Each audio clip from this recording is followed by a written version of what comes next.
ये कहानी मेरे स्कूल के दिनों की है, जब मैं स्कूल में पढ़ती थी।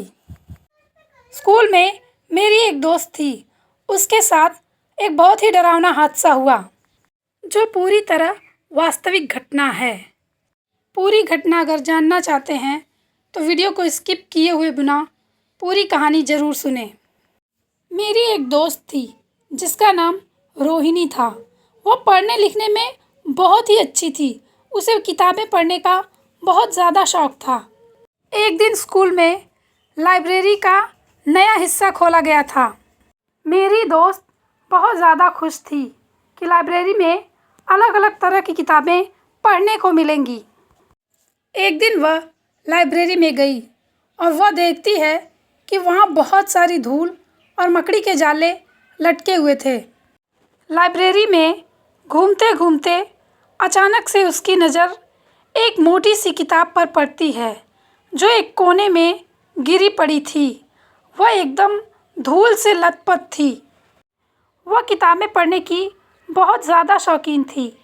वह उस किताब के पास गई, धूल साफ किया और उठा लिया। जैसे ही उसने उस किताब को खोला, वहाँ का वातावरण एकदम से बदल गया। उसके चारों तरफ अजीब तरह की हरकतें होने लगी, हवाएं भी तेज चलने लगीं। पर उसे यह सब कहाँ नज़र आ रहा था। उसे तो किताब पढ़ने का धुन सवार था। उस किताब का नाम तंत्र मंत्र और जादू टोना था। जैसे ही उसने उस किताब का एक मंत्र पढ़ा, अचानक से हवाएं तेज हो गईं और अजीब अजीब तरह की चीखें सुनाई देने लगीं। कमरे की बत्ती जलने और बुझने लगी। उसने अचानक से किताब बंद कर दी। वह डरने लगी। उसे ऐसा लग रहा था कि कोई उसके पीछे आ रहा है। वो जैसे ही मुड़कर देखती है, वहाँ कोई न होता है।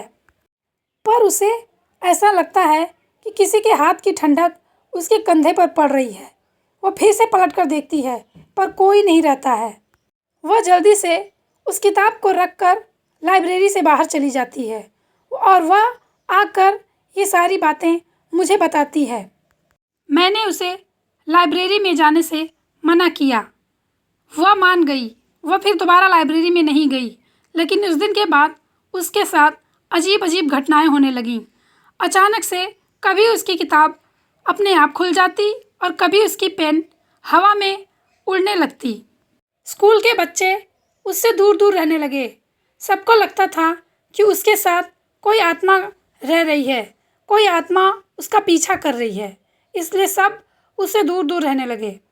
वह भी इन सारी हरकतों से परेशान हो गई थी और वो इन सब से छुटकारा पाना चाहती थी।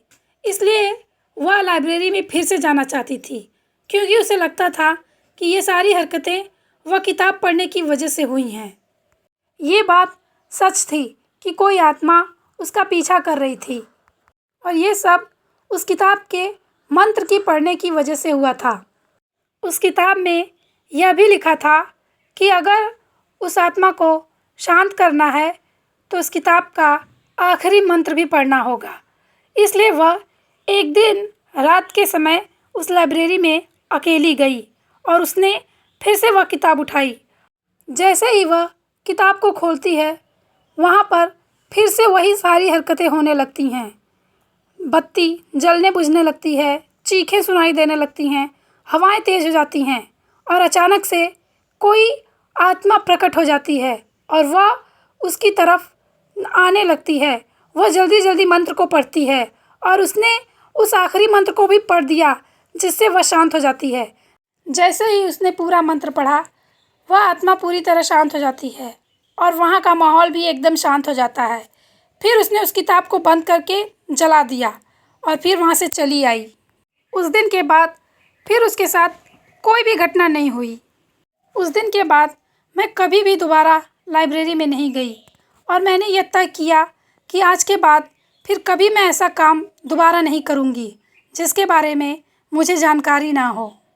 वह आत्मा तो शांत हो गई थी, पर मेरे मन में अभी भी शक था कि क्या सच में वो आत्मा शांत हो गई।